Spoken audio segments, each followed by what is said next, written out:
Hi there, how are you doing today? My name's Edgar Miranda, and my self selected project was in regards to politics.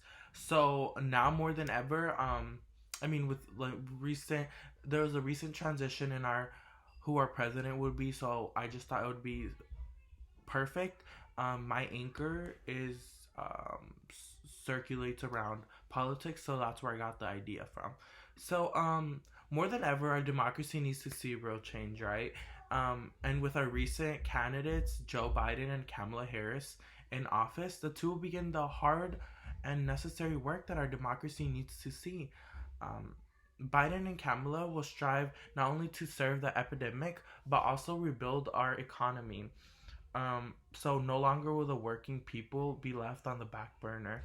With that in mind, the press, primarily the blacks, will have their voices heard. So what do I mean by this? So as we all know, there's a huge in this country, there's racial separation amidst the um the civil rights movement that happened. It's just like innate. It's not innate, but it. I don't know if it would ever be fixed, but it's there, and so we need funding allocated properly in order to dispute um like some of these disparities that we have amongst these like low income families, which tend to be people of color.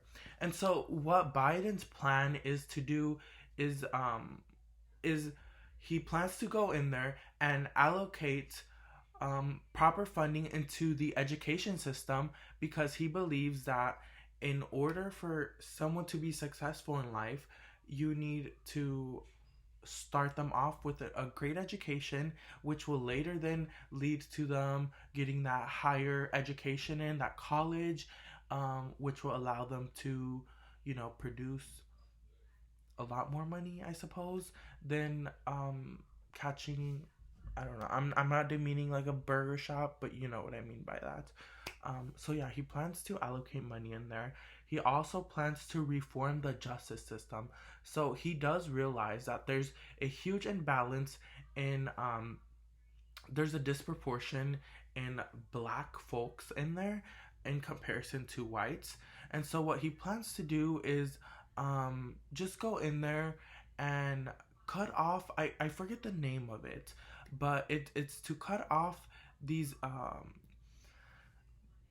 these basic, I guess it's like these, and judges don't have control over this. This is something that's like implemented, it's in law, it's they have to follow and abide by it.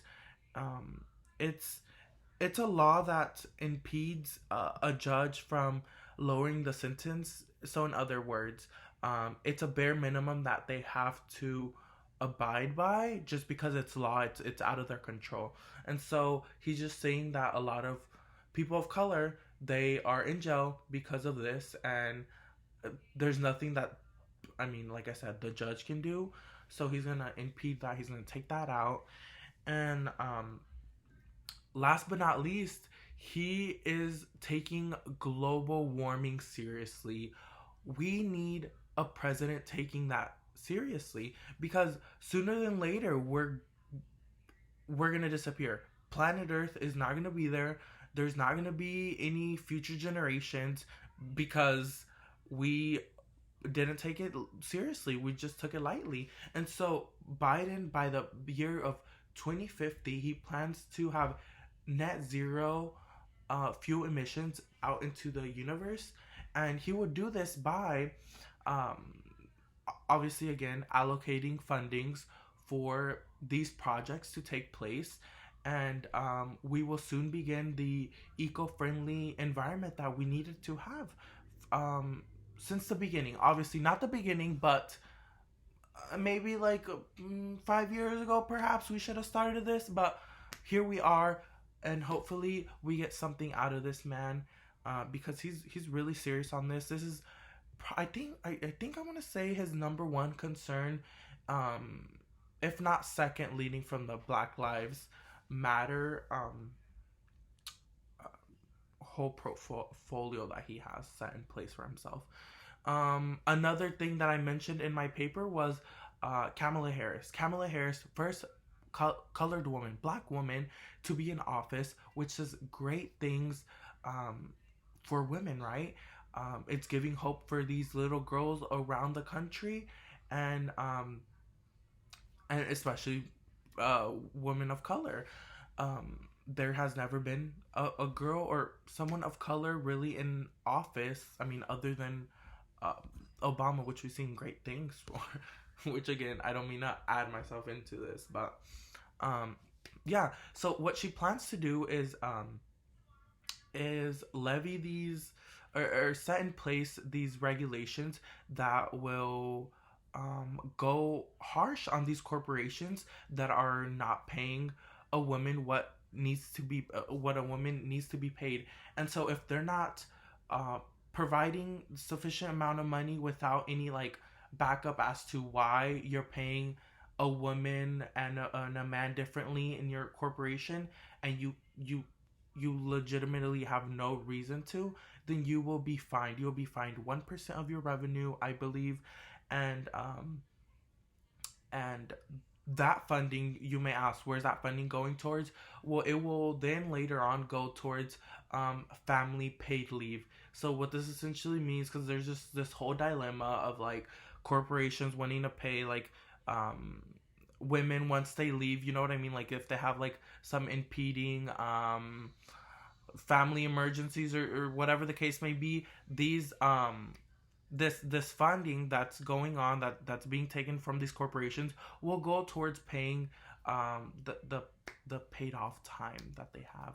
And so altogether, I believe the two will rejoice and bring light back into the US and make it what it's meant to be. It's a melting pot where we need to respect and, I guess, love one another, just because this country is built on stolen land, and there's really um no owner to it. So yes, how dare you, Trump? How dare you come in and try to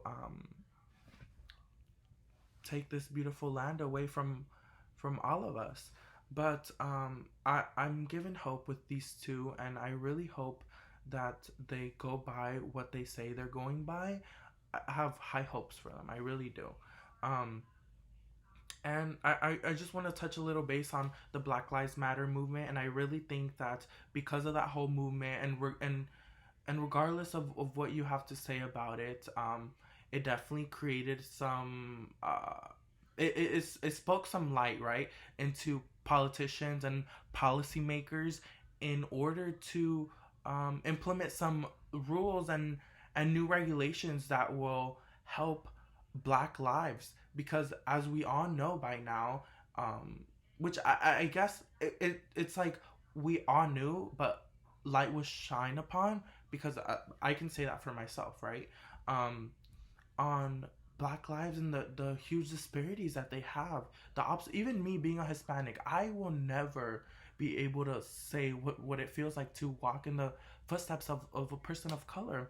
And so I definitely think that Biden is trying to create this new generation of change, and I really appreciate that. And that is why when I mentioned he has a Black Lives Matter portfolio, um, his whole administration has built upon um, legislation that they want to pass, not legislation, but um, like implement new change, especially focusing on the black lives, because he respects their movement and he realizes that they are the ones most in need in this country. So I really hope you guys liked my presentation, and if you did, well, um, yeah, thank you, and I hope you guys have a good one. Bye.